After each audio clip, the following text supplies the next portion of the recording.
Amerika, dan saya belajar di Timur Tengah. Di semua tempat yang saya datang, mereka kalau dengar nama Indonesia itu mereka terkagum-kagum, karena majelis ta'lim yang seperti ini nggak banyak di luar sana. Jadi kita ini mendapatkan kemudahan dari Allah Subhanahu wa Ta'ala. Oleh karena itu kemudahan ini harus dijaga. Dijaganya dengan apa? Dengan terus-menerus istiqamah dan mengajak orang lain untuk bersama-sama kita, ya, belajar bersama, bermajlis bersama. Di sini ada majlis ta'lim, apalagi insya Allah ada majlis di depan kita, insya Allah akan dibangun juga di beberapa tempat. Alhamdulillah banyak majlis ta'lim, majlis ilmu. Mudah-mudahan kita terus-menerus bergotong royong untuk memakmurkan majlis ta'lim yang ada di Indonesia. Amin ya Rabbal. Karena kita berharap keberkahannya, dan kita berharap bahwa sesungguhnya kita mampu meneruskan perjuangan Nabi besar Muhammad Sallallahu Alaihi Wasallam. Karena kita ini perlu hanya berjuang saja. Urusan hasil serahkan kepada Allah. Urusan hasil serahkan kepada Allah. Saya yang penting berusaha. Saya bisanya apa? Saya punya harta, bantu dengan harta saya. Saya punyanya apa?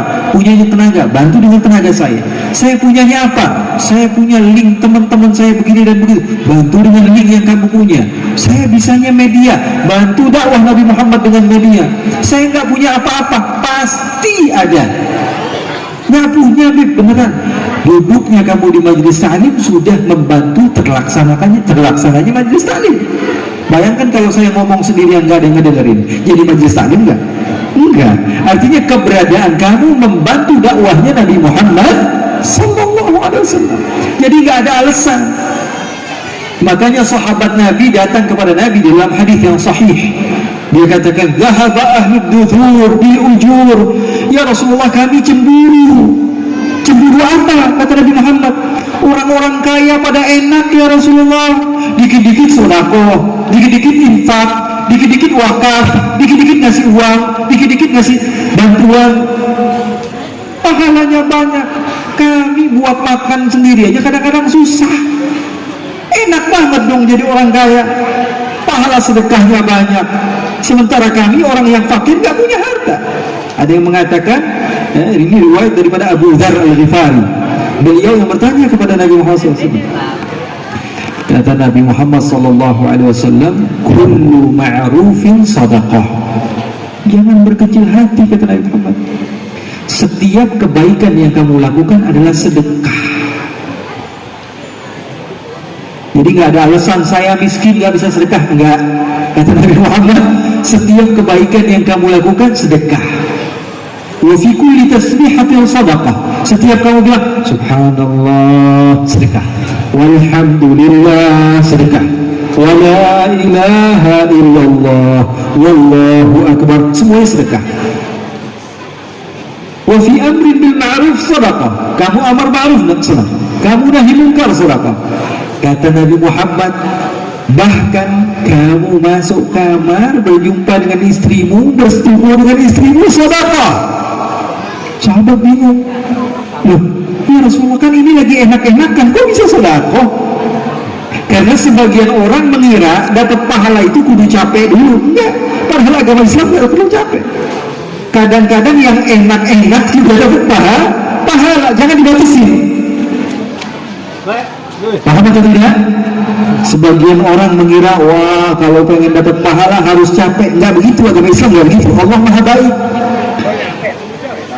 Kata sahabat, ya Rasulullah, seseorang di antara kami melampiaskan syahwatnya kemudian dicatat menjadi sedekah, kok bisa? Kata Rasulullah, kalau salah seorang di antara kalian berzina, na'udzubillah min dzalik, dapat sedekah enggak? Dapat dosa enggak? Berzina dosa enggak? Begitupun sebaliknya, kalau kamu melampiaskan syahwatnya kepada yang halal, maka berubah menjadi pahala wajib. Dapat pahala lebih besar daripada pahala sunnah, diletakkan kepada yang halal-halal. Makanya di sini kita harus tahu, seseorang yang ingin mendapatkan pahala tidak mesti dengan melakukan hal-hal yang susah payah. Kata Rasulullah, walau an talqa akhaka biwajhin taliq. Sedekah itu walaupun kamu berjumpa dengan saudaramu kemudian saudaramu tersenyum ketika melihatmu, itu adalah sedekah. Kan enak, cuma terkadang kita dengar aja tapi kita tidak praktekkan. Ini kita harus niatkan, apapun yang kita lakukan karena sedekah kepada Allah dan Rasulnya Sallallahu Alaihi Wasallam. Makanya sekali lagi saya katakan, kita yang penting usaha saja, hasilnya kita serahkan kepada Allah SWT. Karena kita nggak pernah tahu. Saya mungkin pernah saya ceritakan dan kisahnya sempat viral juga, sempat viral di medsos. Saya bilang, saya ada satu majelis ta'lim ketika itu di Kalimantan Timur, di Balikpapan. Majelis begini. Setelah majelis, satu orang datang kepada saya, seorang perempuan datang kepada saya dan bilang, Habib, alhamdulillah saya sudah semenjak lama masuk Islam. Kemudian saya katakan alhamdulillah. Kemudian saya kepoin, saya tanya, biar jadi pengalaman dakwah saya, apa yang membuat kamu masuk Islam? Dia bilang apa? Saya tersentuh dengan kata-kata Habib di Instastory di Instagram. Jadi dia non muslim tapi follower saya. Jadi dia baca status saya di Instagram, kemudian dia terbawa untuk mengenal lebih jauh agama Islam, kemudian dia masuk Islam. Saya bilang, ya Allah, emang yang kita perluin ini usaha saja. Padahal saya sendiri nggak tahu apa yang saya tulis, udah lupa. Tapi terkadang sesuatu yang kita lakukan bisa merubah kehidupan orang. Bahkan yang tadinya sudah ditempatkan di api neraka bisa Allah pindahkan ke surganya Allah Subhanahu wa ta'ala. Ada juga video saya sampai sekarang bisa dicari di YouTube. Ada wanita Tionghoa datang kepada saya kemudian minta diikrarkan syahadat. Itu kejadiannya di Bangka Belitung, di Pangkal Pinang. Saya diundang oleh Gubernur Bangka Belitung di salah satu acara. Kemudian pulang dari acara seperti biasa, diundang ke tempat oleh-oleh supaya bawa ke keluarga oleh-oleh belanja. Ternyata yang jaga bukan orang Islam. Saya beli beberapa makanan, kemudian saya bayar. Kemudian ketika itu saya minum, saya duduk. Lalu dia katakan, Bapak agamanya apa? Islam. Boleh nggak saya tahu tentang Islam begini? Dia asyik begitu melihat kita. Kemudian setelah itu saya katakan, Islam adalah agama begini, agama begini. Cuma sekedar basa-basi saja. Ternyata ketika saya sudah berada di mobil, dia mengejar saya, kemudian dia bersyahadat bahwa tiada Tuhan selain Allah dan Nabi Muhammad adalah utusan Allah. Saya bilang, saya ngajar ceramah yang masuk Islamnya di toko.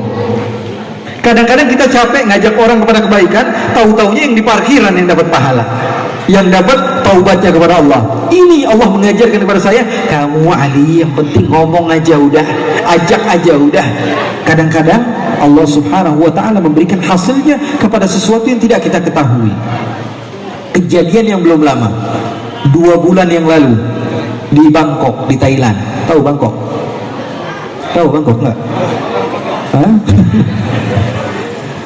Bangkok itu sebelah Bantar Gebang. Bangkok ibu kota Thailand. Bangkok itu muslim di sana nggak banyak, hanya sekitar 20 atau 30% saja. Kalau di selatan Thailand banyak orang Islam, daerah Fatoni, daerah Narathiwat, daerah Yala, itu banyak orang muslim. Kalau di daerah utara Bangkok, utara Thailand, daerah Bangkok, jarang sekali orang Islam. 2 bulan yang lalu saya membuat satu program bersama sahabat-sahabat di kapal tempat orang biasa bikin party. Tahu bikin party? Orang geleng-geleng pala gitu, ya, orang mabok dan lain-lain. Kapal itu kita buat Maulid Nabi Muhammad SAW di tengah kota Bangkok. Saya berdakwah ceramah, kemudian juga ada ya, nudwah ilmiah bersama, kalau bahasa kitanya menteri agamanya di sana. Setelah selesai, saya duduk di satu tempat seperti kafe tapi terbuka di tengah-tengah kota. Hari Sabtu malam Ahad, malam Minggu. Antum tahu Di sono cowok-cowok saja berlagak seperti cewek ya. Bencong-bencong banyak sekali. Yang perempuan-perempuan terbuka, yang laki-laki terbuka dan lain sebagainya. Saya duduk. Ada beberapa ikhwan dan satu sahabat saya namanya Syekh Ibrahim Al-Fatani. Sahabat saya ketika kita belajar di Yaman Hadramaut. Dia sebagai penterjemah saya di sana. Duduk berdua, tiba-tiba ketika kami sedang duduk, ada bapak sama anak. Bapaknya umurnya kurang lebih sekitar 55 tahun. Anaknya 23 atau 22 gitu. Duduk berdua. Apa yang terjadi ikhwani? Ini kejadian masih hangat ya, belum lama. Jadi saya ingin membuktikan bahwa kamu itu hanya diperintah untuk berusaha. Urusan hasil terserah Allah. Majelis saya belum rame, itu bukan urusan kamu. Karena kita tidak fokus kepada jumlahnya orang, tidak, tapi keberkahan yang Allah berikan kepadamu. Kalau mau rame-ramean, ya bikin ini aja, bikin konser aja. Majelis ta'lim itu yang terpenting adalah keberkahannya. Seperti sekarang, insya Allah Allah turunkan keberkahan dari Allah Subhanahu wa Ta'ala. Sehingga ketika kita pulang dari majelis ini, dosa kita telah diampuni sama Allah Subhanahu wa Ta'ala. Ikhwani, ada bapak sama anak ngeliatin saya. Antum tahu, di tempat yang kebanyakan mereka orang non muslim, saya fashion saya tetap begini aja udah, pakai udang-udang ya. Kemudian pakai gamis dan duduk santai aja, nggak ngurusin orang. Karena ngurusin orang repot. Bener nggak? Hidup apa kata orang repot, pusing, nggak bakalan bener-bener, nggak ada benernya. Makanya kalau pengen hidup senang, jangan dengar apa kata orang. Paham? Pengen senang hidupnya, jangan dengar apa kata orang. Ada seorang anak sama bapak naik keledai yang kecil, dua-duanya naik. Orang-orang bilang ini gak punya otak, udah kendaraannya kecil, keledai kecil, masa anaknya naik, bapaknya naik, gak sayang sama binatang. Dengar bapaknya, akhirnya apa? Udah nak, kamu aja yang naik, biar bapak yang bawa. Lewat satu kampung lagi dibilang lagi, ini anak nggak ada, ini bapak nggak ada rasa, ini anak nggak ada rasa hormatnya sama bapak, masa dia yang naik, bapaknya yang narik. Lewat satu kampung lagi kata bapaknya, ya sudah saya aja yang naik, kamu turun, kamu yang bawa. Dia bilang, ini bapak nggak ada sayang-sayangnya sama anak, masa dia yang naik, anaknya yang turun. Akhirnya dia bilang, pusing nih, akhirnya kita turun aja dua-duanya turun, megang kendali. Lewat satu kampung lagi bilang, ini bodoh sekali punya kendaraan tapi nggak dinaikin. Intinya sampai-sampai orang Arab mengatakan, manusia tidak melihat aib sedikit pun pada emas. Semua orang suka sama emas. Sampai-sampai mereka membuat kata-kata, cahayanya merusak mata, bikin sakit mata. Kalau terus-terus dilihatin, mata kita jadi sakit. Tuh lihat, saking manusia pengen ya mengatakan sesuatu yang tidak baik kepada sesuatu, maka mereka akan membuat kata-kata. Makanya kita jangan pernah hidup apa kata orang, nikmati saja hidup ya, karena tidak akan pernah ya tercapai. Kata ulama, ridwanna ghayatun la tudrak. Ini pegang nih, pengen semua orang suka sama kita adalah puncak yang tidak akan pernah mampu kita gapai. Catat, pengen semua orang suka sama kita adalah puncak yang tidak akan pernah kita gapai. Saya Habib sudah berusaha menjadi orang yang baik, tapi masih ada aja yang ngomongin di belakang. Berarti mereka di belakang kita dong, kita di depan dia. Habib, saya sudah berusaha untuk menjadi orang yang betul-betul baik, tapi masih dizolimi sama orang. Nabi Muhammad tidak lebih baik dari kamu, sehingga kamu tidak mau dizolimi. Nabi Muhammad lebih baik, tapi Nabi Muhammad dizolimi. Tapi saya sudah berusaha untuk menjadi orang yang terbaik, tapi saya masih difitnah Habib. Jangankan kamu, Allah pencipta kamu difitnah punya anak. Allah difitnah punya, terus kamu mau bebas dari fitnah orang? Ya nggak bisa. Inti daripada kisah tersebut, saya berjumpa dengan orang-orang tersebut, dan setiap melihat saya dia begini, saya begini juga, dia begini lagi, saya begini lagi. Saya paham, dia pengen ngomong, tapi dia nggak paham bahasa saya nggak paham bahasa dia. Saya bilang sama Syekh Ibrahim, coba ini kayaknya orang mau ngomong sesuatu sama kita. Dipanggil sama Syekh Ibrahim, duduk di samping saya, bapaknya, kemudian anaknya, kemudian saya, kemudian Syekh Ibrahim. Foto kami masih terekam sampai sekarang, masih ada. Akhirnya saya tanya, apa kabar bahasa Melayu? Apa kabar? Boleh lah saya cakap Melayu ya, boleh. Karena Thailand itu dekat sama Malaysia, mereka juga bahasa Melayu, dan saya alhamdulillah sebelum di Indonesia banyaknya di Malaysia, bahkan tinggal di sana. Kalau antum lihat video-video ceramah saya 5-6 tahun yang lalu, dapetin video saya ngomongnya lebih banyak bahasa Melayu dibanding bahasa Indonesia. Ini saya bicara bahasa Melayu, dia nggak bisa nyaut. Saya bahasa Inggris, dia nggak bisa juga. Saya ngomong bahasa Arab, apalagi dia tambah oh. Akhirnya saya bilang, Syekh Ibrahim, coba bahasa Thailand sama dia, bahasa Siam, bahasa asli orang Thailand. Akhirnya ditanya, orang tersebut ternyata dari tadi memang pengen duduk sama kita, pengen ngobrol sama kita. Saya tanya kenapa? Saya pengen tahu lebih jauh siapa orang ini, siapa saya. Kemudian dikenalkan oleh Syekh Ibrahim bahwa dia ini seorang dai, seorang guru, keturunan dari Nabi Muhammad SAW. Disebutkan begini dan begitu, sehingga orang tersebut mengatakan, kalau saya masuk Islam gimana? Kalau anak saya masuk Islam gimana? Dia bilang, apa penyebab kamu masuk Islam? Dia bilang apa? Suka aja ngeliat mukanya. Saya bilang, saya sejam ngomong panjang lebar, gak ada orang yang tertarik untuk apa yang saya ucapkan. Tapi terkadang Allah mengajarkan saya lagi bahwa terkadang sesuatu yang sepele, kita duduk tersenyum kepada dia, membuat orang ini ingin lebih jauh mengenal kepada agama Islam. Kemudian bersaksi bahwa tiada Tuhan selain Allah dan Nabi Muhammad adalah utusan Allah.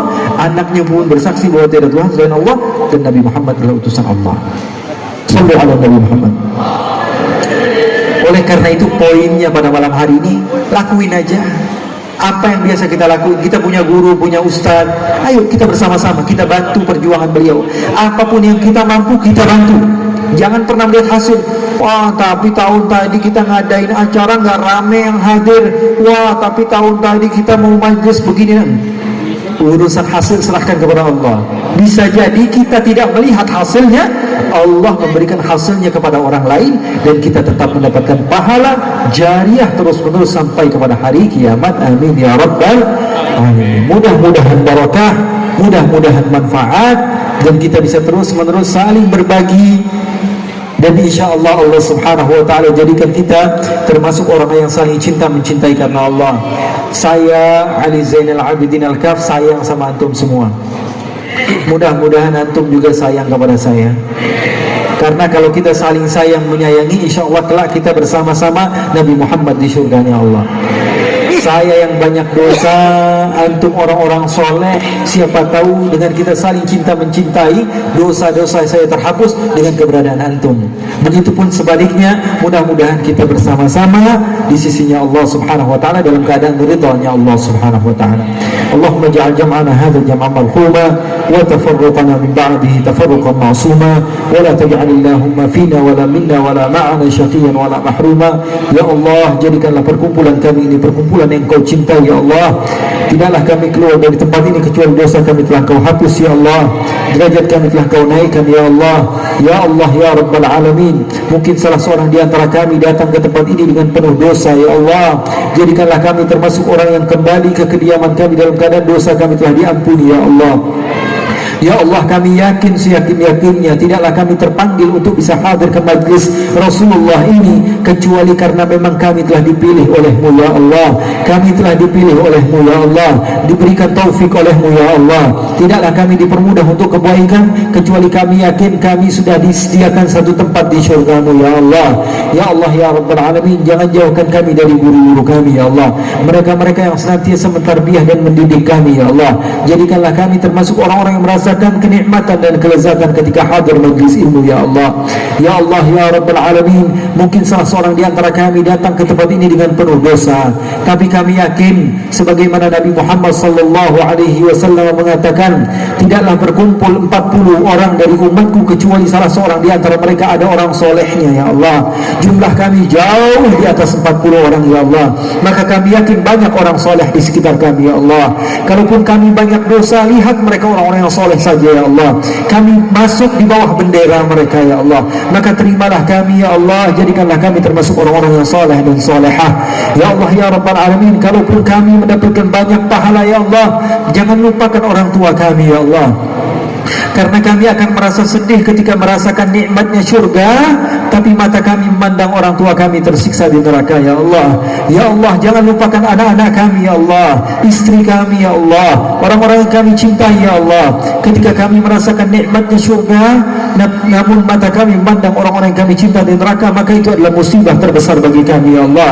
Jadikanlah kami, murid-murid kami, saudara-saudara kami, keluarga kami, orang yang mengenal kami dan kami kenal kepada mereka, orang yang sayang kepada kami, kumpulkan kami bersama semuanya di syurgamu ya Allah ya Rabbal Alamin ya Rahman ya Rahim ya Akramal Akramin. Wa sallallahumma bijamalika wa jalalika ala sayyidina Muhammadin warzuqna kamal al-mutaba'ati lahu zahiran wa batinan fi afiyatin wa salamah walhamdulillahi rabbil alamin. Wassalamu alaikum warahmatullahi wabarakatuh.